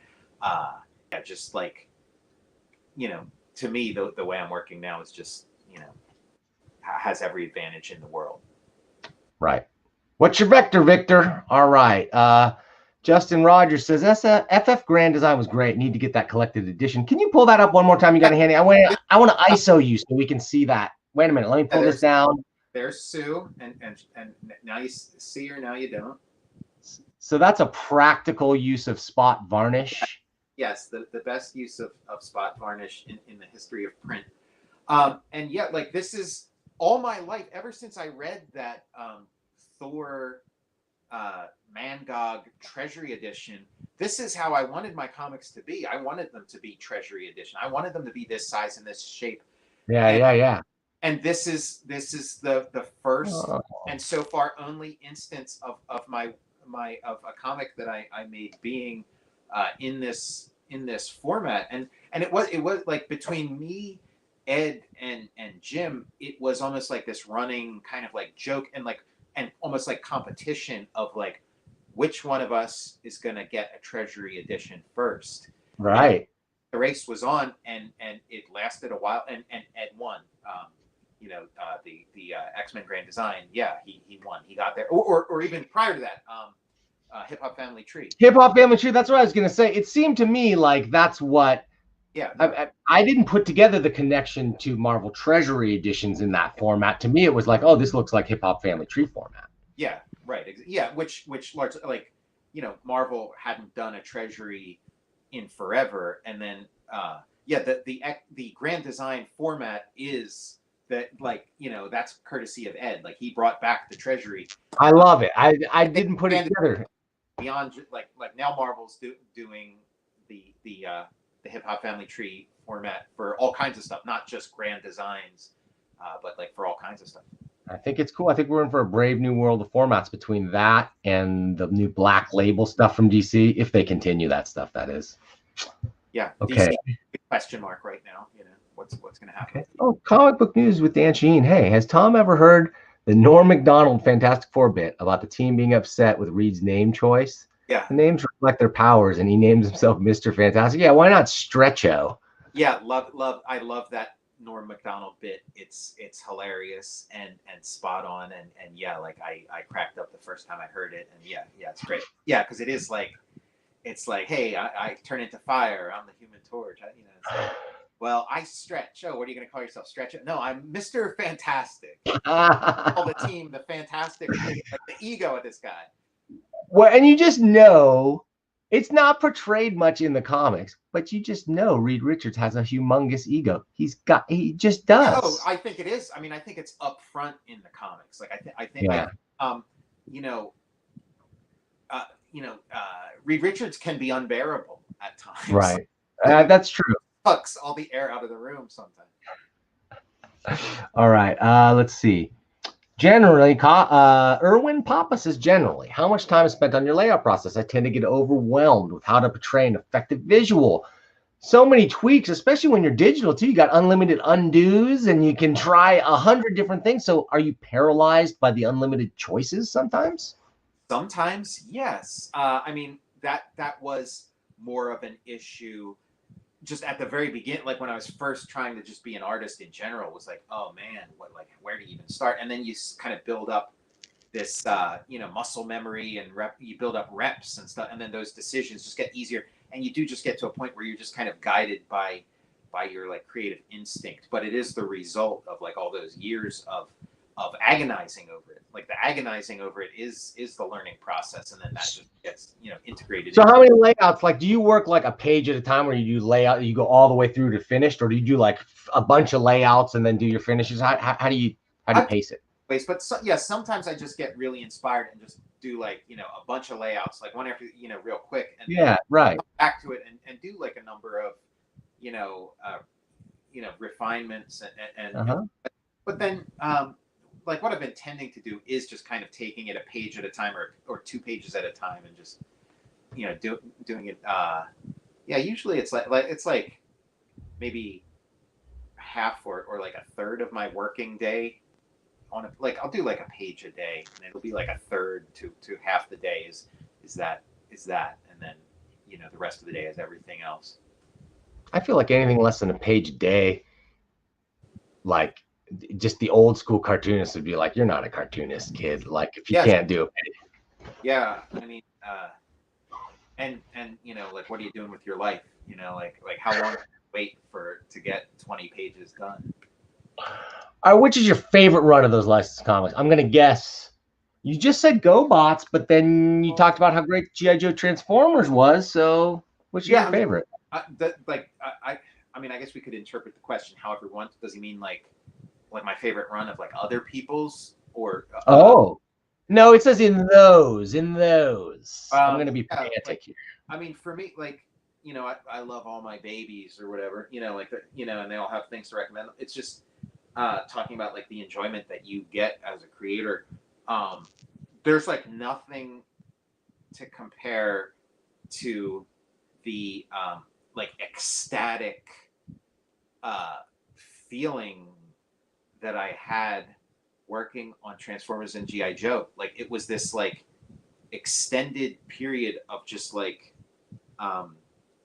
it just felt great. Like it just felt amazing for me. So like whatever the resulting comics are, that's up to you. Like I've heard, I tend to hear from people that they really like Transformers versus G.I. Joe, but I do hear from some people that are like, oh, that was good, but I like GoBots even more. So I have heard that, but like just and so maybe one's better than like maybe something we're not even talking about is like yeah, right.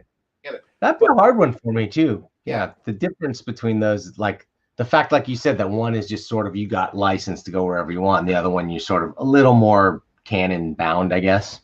You could be miserable working on something that ends up being like a phenomenal work of art, and you could be like super happy working on something that doesn't, but I was so over the moon happy in those years that I worked on Transformers versus G.I. Joe, and I think the end product is really great too. So that I'd probably say that out of all the license. It was the first time too. Like you can't beat the first time. Like it was like amazing. But leftover Zaggy says, make more GoBots, dude. Way fun to read. Yeah, the GoBots was like I really made them my own. Like like I pitched a story of what my GoBots run was going to be, and IDW approved it. And then just as I was about to start like really working on it, a totally different idea came to me that was like just so far and away like better in my opinion than what I had pitched and approved. And I was kind of like I explained that to my editor, and I said like I want to just do this other thing that's nothing like what we talked about. I want to do it, and I'd like to just start doing it, like not like repitch it and just start doing it. And if it's a catastrophe, I'll stop and I'll go back and do the original, and we'll be on schedule. But let me do, and I did this new idea, and that's what GoBots is. Okay. Sometimes you just have to be open to that kind of stuff. You have to be open because sometimes inspiration is going to drop in your lap, and it's going to throw all your best laid plans completely out of whack. But you have to do it. You have it's the right idea comes at the right time. So. Yeah. I like it. You took a creative risk, but it was kind of a financial risk too if you didn't know it was going to be sold, right? But then, yes, I think I can be reckless sometimes, and I think that is I think that works to my benefit creatively. I think my work can be very compelling because I'm willing to risk ruin because my inspiration. Do you have kids, Tom? Are you married? Do you have kids? I am married and have kids. And a lot of that recklessness was sort of before, but it's like I just kind of sometimes have that that attitude, in creative things, of just do it, just go for it. Yeah. And things will work out. I don't see any other way. I don't see any other way to to make these, and that's the business we're in. We're making dreams and stuff, and you gotta there's no reason not to go for the risk is ultimately still very small because we are only talking about paper and pencils and thing, and again I'm willing but there's time, Tom, and there's time, opportunity costs. You got to put time into everything. Yeah. It's the one thing you're not going to get back. They'll recycle the paper, but you ain't getting that time back. We got one more comment here. Just a little bit of a challenge to you, Tom. What are you? Why no inks, Mr. Seal? What are you too good for ink? I am. I did my time with ink. I logged a lot of ink mileage, and it's a beautiful tradition. I love ink. It's you got any?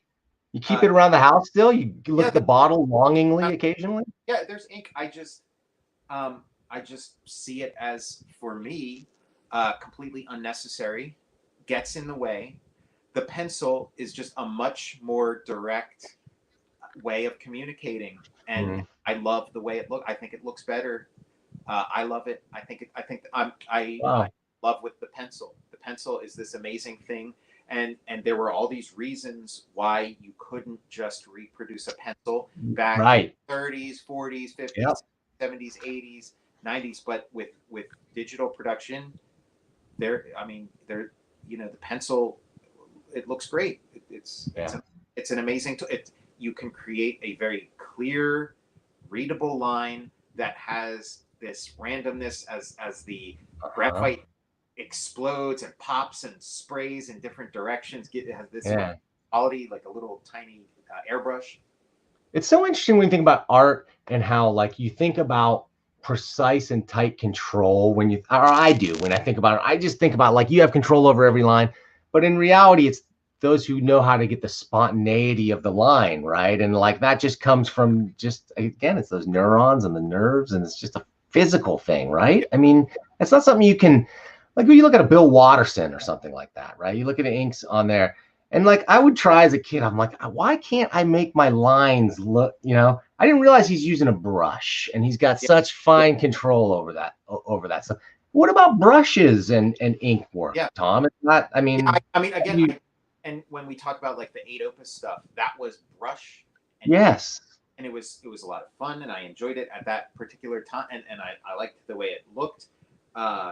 But it's just the pencil's just better. And I sort of transitioned out of, because they stopped making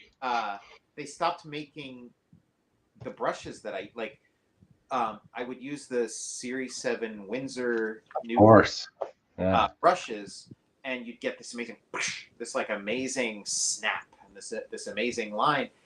And there was like sort of a generation of craftsmen who had been making them, and then they all like retired, died, and there was just this new generation or new process that just wasn't producing those same. Yeah. I've been hearing that a lot from my wife, who's an artist, about the quality of brushes going down. Peter Bagg last week, let me just name drop other guests. Peter Bagg and Noah Van Sciver were talking about that last week, that just like even down to erasers and graphite quality, it seems to have been a degradation in that quality. But well, the pen, you can find a good pencil anywhere. Yeah, I still get a good number 2, right? What kind of pencil do you use? I mean, I use like those mechanical, those little clicky like Bic, like the kind you would have in 7th grade. Like hard. Let's get into what about the leads? Be like regular number 2 lead. Yeah. And so you're just a no ink kind of guy now. You don't see yourself going back to that though? No, I hate it. And it stinks. Like I don't like it. And I turned like I did the job, and I did it, and then they insisted that I use ink, and so I did, and I did not like the result. And on which book? I'm sorry, on which one? Oh, I'm not gonna say. Oh, okay. And it has and I didn't like that, and then I got offered like a pretty cool job, which I'm also not going to say. But they and I said, well, okay, but I just need to know, like I need to do this in pencil. Is that a problem? They said, oh yeah, like it's part of this format. We want it to be in ink. It has to be in ink. Blah blah blah. And I said, well then no, thank you. Like I can't do that. Wow. So yeah, it's ink is. I mean, maybe tomorrow I'll wake up and be like ink, but for now it's like no, I have no use for this stuff. For now, ink stinks. All right, Tom. But what's great is, dude, I love the story of your career that we went through tonight, dude. It just shows me somebody who's just scrappy, who's doing what it takes. You have that old school, hardworking cartoonist mentality, I think. And I see it in you, and I see it in Ed and Jim too, that like you guys are laying it like as a profession and as a career as well as an art form. Like it's where those two things collide. Yeah, I mean it's Pittsburgh. Like we'd be working in a steel mill in right. another lifetime. They don't work in steel mills anymore. Everyone works in hospitals now, right? In Pittsburgh, right? It's all medical. Yeah, there's one steel mill left. Well, Tom, and it might be that way with comic book stores soon. Who knows? There might only be one publisher left soon. DC Comics, who knows, might be gone soon enough. Here's my hopeful prediction. If DC goes, let me bring up my prediction, and you can make a prediction. I didn't tell you this, but I want you to make a prediction. I always ask for my prediction is DC will stop publishing comics, will license their comics out. Disney will scoop up the license, and we will get to see that Ragnarok meets New Gods team up will get done, and they're going to bring in Tom Scioli to do the pencils. Of course, that's my prediction. What's yours? I like that. I like that part of the prediction. I mean, Disney owns Marvel, so I thought by now we'd see like Captain America throwing his shield at Darth Vader, and then it kind of like stops him in midair or whatever. Like I thought we would have seen that by now. It's inevitable. Give it time. Yeah, give it time. Yeah. So I mean I guess that's a prediction. Yeah. Like I just I like that one. That's specific. Yes. And actionable. And when it happens, we say Tom's a genius. It might be the end credits of the first sort of like post quarantine. Yes. It might be the end at the. Oh, to get everybody back, right? To be like, you got to come to the theaters for this because we're not streaming this thing. Yeah, I love it. That desperate. Okay. Pull out all this stuff. Tom, speaking of post credits sequences, I don't know if you know this. We got credits at the end, and we put people's names up, and sometimes there's even a post credit cameo. And I got one today that is directly related to your book. Okay. So I hope you can stick around. If you got a minute, I'll put you backstage. I got to wrap this thing up. I'm going to play the credits. And then if you got time to chat for a few minutes afterwards, if it's too late, I understand. But if you do, I'm all charged up. So, all right, let's. Anytime soon. Great. Dom, thanks again. I'll talk to you soon. Okay.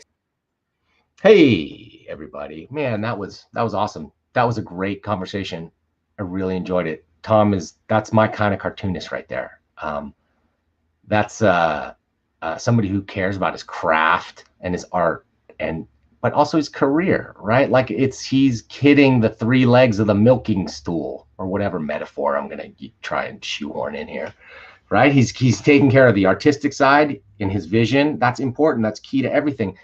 But man, he's not gonna sacrifice a career and working and making money and feeding his family for that. And he's bringing those two things together and making them work. I think that's freaking awesome. You know what else is awesome?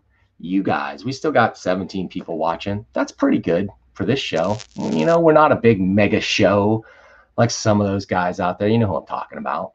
But that's okay. The people that watch this show are the right people. You are the people that are actually industry insiders, people that own comic book stores, publish comics, or are just a hardcore fan who loves it and can't get anything better than just talking about comics. I love you people. I love you for that. So what am I going to say? I'm rambling here. I'm going to get out of here, guys. I'm going to wrap it up. We're going to play the credits. Stick around. There's a post-credits cameo sequence as usual. So let's check it out. Next week, hopefully Jim Rugg and Chris Piers of Comic Tropes. And we're going to talk about the wild world of comic book YouTube. So bring your comments and bring your everything else. Maybe we'll even get to play a little game or two. I got some wacky, crazy stuff coming up soon on this channel. I got to work on a game show. Yeah, we're going to go from boring talk to just nothing but pure fun and comic book excitement. I can't wait to tell you more about that. And I will. Maybe next time. So thanks for coming. Thanks for watching. Thanks for sticking around. And we will see you when? Next time. Silver wing upon their chest. These are men, America's best. 100 men will test today, but only 3.